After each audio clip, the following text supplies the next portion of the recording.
Hey, welcome back to Evil's Comics. This guy right here is Evil Mike, and I got a review for you. Man, this is one of my top picks. I'm pretty sure it's going to be a conversation piece. Some people might pass it over, um, but let's get into it. Right, this is Behemoth Comics. Um, I think it's Nobody's Child, issue number 1. It's done by a writer that I'm really falling in love with. This is Massimo Rosi, and it looks like art is done by Ramiro Borrallo. I'm really sorry if I mispronounce either of the names. I do know that Massimo is Italian. Hola. My Spanish. I get really nervous when I speak other languages. Okay, so I'm gonna try and do this without getting into a big rant because I can go on and on and on. This book actually has like multiple special values for me. For one, I love rhinos. I think they're one of the most beautiful, amazing, fierce, strong animals that we have on the planet. I'll touch base. I mean, the fact that since I've been on this earth for 41 years, it's saddened to say that is a concept that somehow, one way or another, that we as humans have hunted certain species to extinction.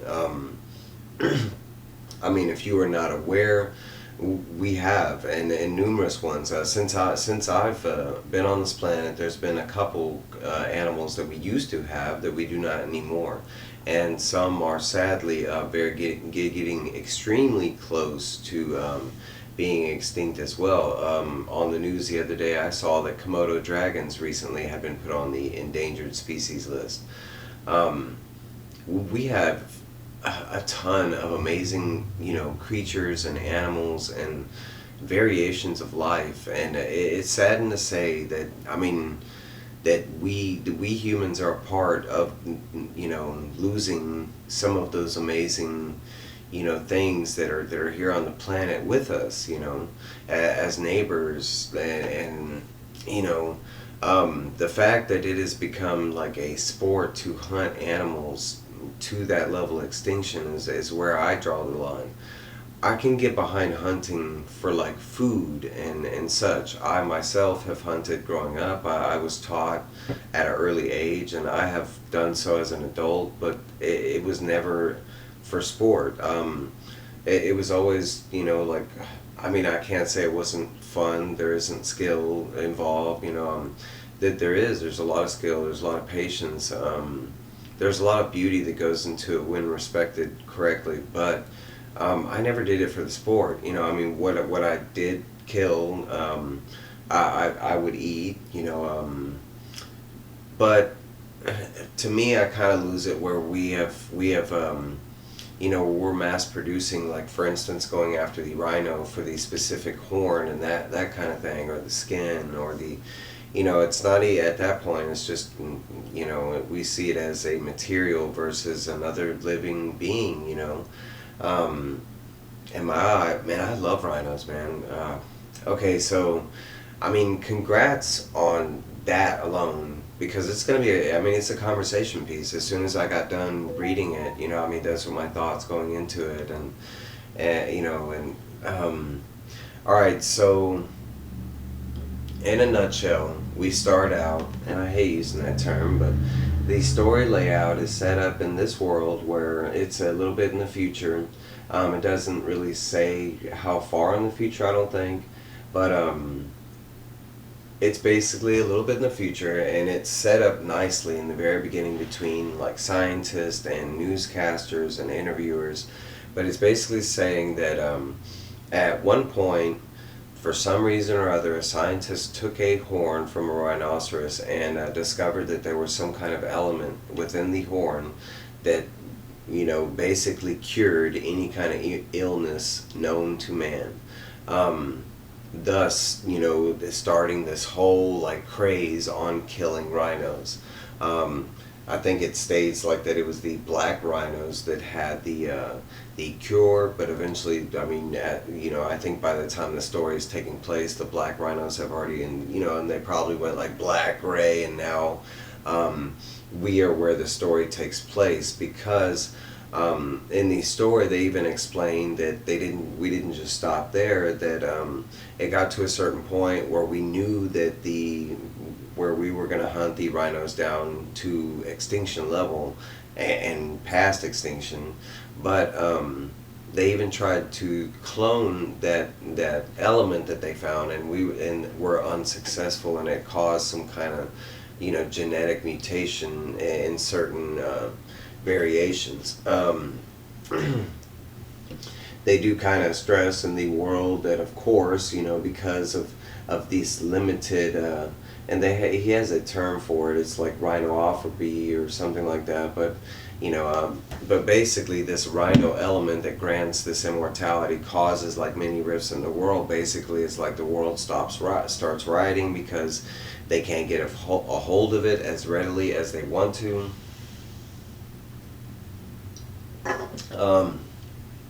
The other side of the thing is like, the scientists are being judged because they're not mass producing it fast enough. The chemical places where they're being, made are being attacked by like activists that don't like the fact that the rhino. I mean, it's a huge back and forth throughout the whole world, and I mean, they even demonstrate the point here with like with this lady showing her baby, like stating that this baby needs this formula or whatever to cure the baby. The baby shouldn't be suffering like that, and of course the baby shouldn't.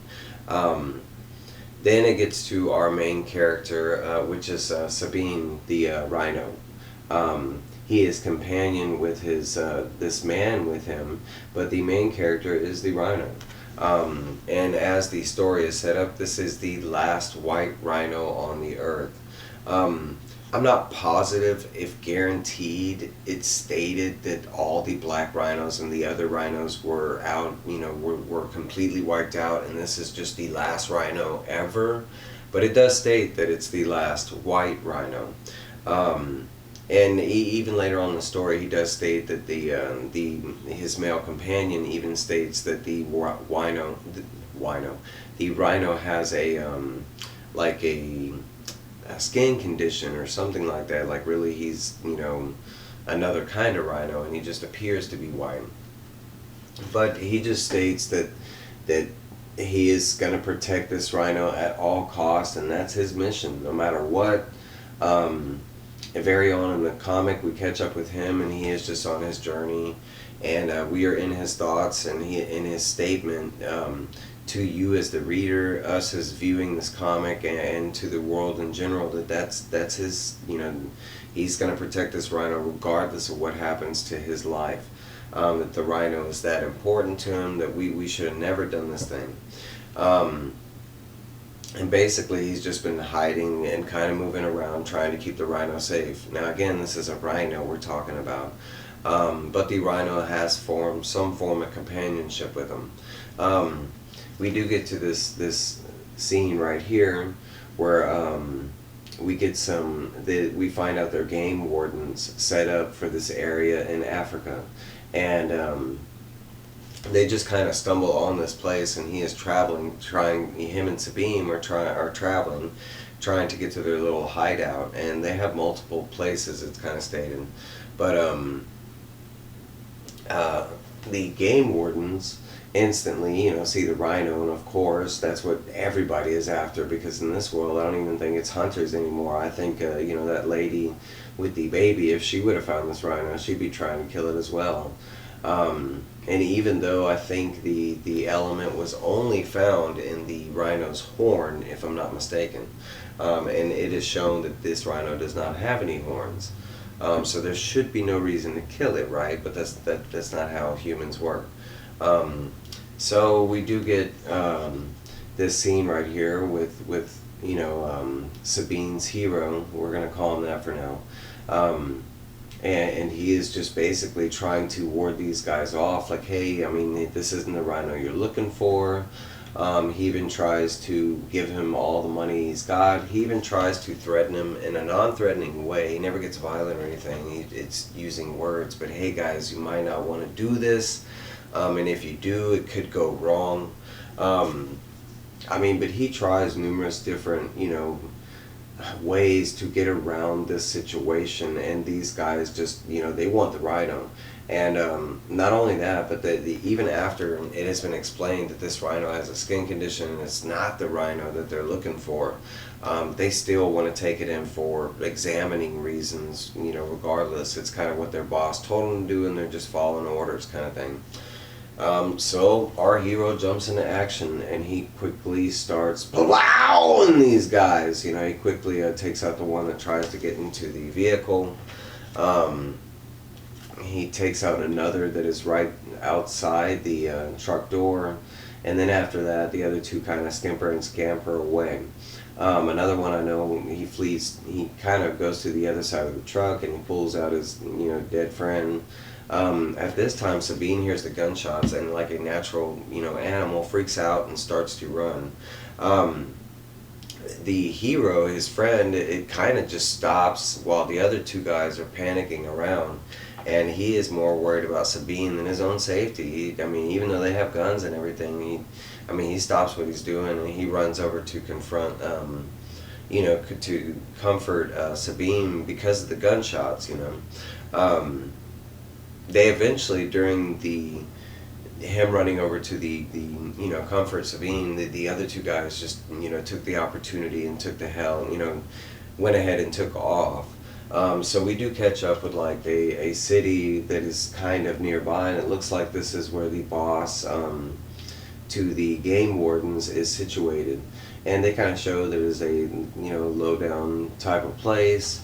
And then he does this whole like talking about extinction and human development and stuff like this. And basically we find out he's recording like live. He has like a fan base that he is talking to, and it's kind of just a speech for his people that are there, and like maybe his followers that are following or something, because he is some kind of like boss or something like that. We do get back with our hero and Sabine, and they have made it to one of their hidey holes. It's like a little cave next to some trees, and they take a break, and we see one of the elements of the comic. Early on, our hero states that they were getting close to the end of the world, and early on we see that the rhino is at an older age. It's kind of mentioned throughout the comic. But again, he stated it in like a twofold fashion. The end of the world, right? Well, for the rhino, of course, he might be dying of old age. But now we find out it is the same with the hero, that he explains that he has been coughing up blood at least once a week, and without fail, it happens again. So I think it's hinting, when he states the end of the world type thing, it's kind of like, they're both at the end of their journey type thing. They have this beautiful panel right here where they're just relaxing and enjoying Africa's stars, which he says even though the day was that crazy, it was just amazing to partake in that night's activities as far as the stars were concerned. Then they go back to our main bad guy, the boss. And he basically is just, he's done with his recording. He states so. He's like, yes, I'm done with that. I can stop being fake. And now he goes full evil. He basically puts all his wardens and everybody into commotion because they have brought back information to this guy that there is a rhino alive and that is close by. And so he starts sending out drones looking for this rhino and our hero. Sabine ends up like kind of disappearing during the night while the hero is he states early on that he does not sleep, that he uses some kind of drug to stay up 24/7. But while they were kind of chilling, Sabine did kind of wander off and stuff, and during this whole commotion, that's when a drone shows up, and of course our hero shoots down the drone. and instantly the guy kind of knows, what's up. Damn it, we've been found. We see that our head guy is getting information that they have been found. So that's kind of where the book leads at. It shows a picture to the next cover right here, and that's pretty much it. I've already seen one comment about, like, there it can be a possibility that the guy can survive on his own till the end of the comic. I can say I don't know how many issues this is going to be. It could be a 3-issue thing, could be a 5-issue thing, but he could get help. There are some good people in the world, and every now and then, Mother Nature and some other forces, manage to pop up in the weirdest of times when we need them the most. But I can say that I really hope that we get to a point where there is a peaceful resolution for both of them. We do know that the end of the world is coming. He has stated so, and I don't think he would be for taking that rhino, drink or whatever it is to, get better. So we know that unfortunately it's probably going to have that type of sad ending. But every story does have an ending, so I really love this book. The art, the story, the message. If this doesn't spark up some conversation in the world, if you don't go look out, if you have the help, if you can help, look into that. I know there's tons of different, societies and donations and stuff like that you yourself can give to, to help out, great causes like that, like helping out our wildlife on the planet and that kind of thing.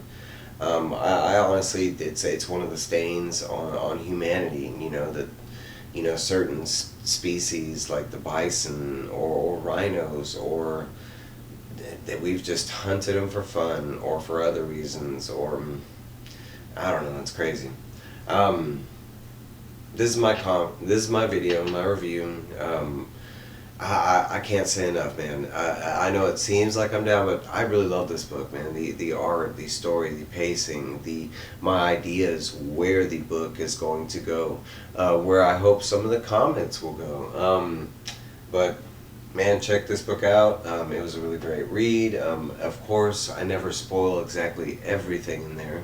I leave a lot up to for you to find out on your own. But like, comment, subscribe, share, shout it out. I'll see y'all later. I'm dropping a lot.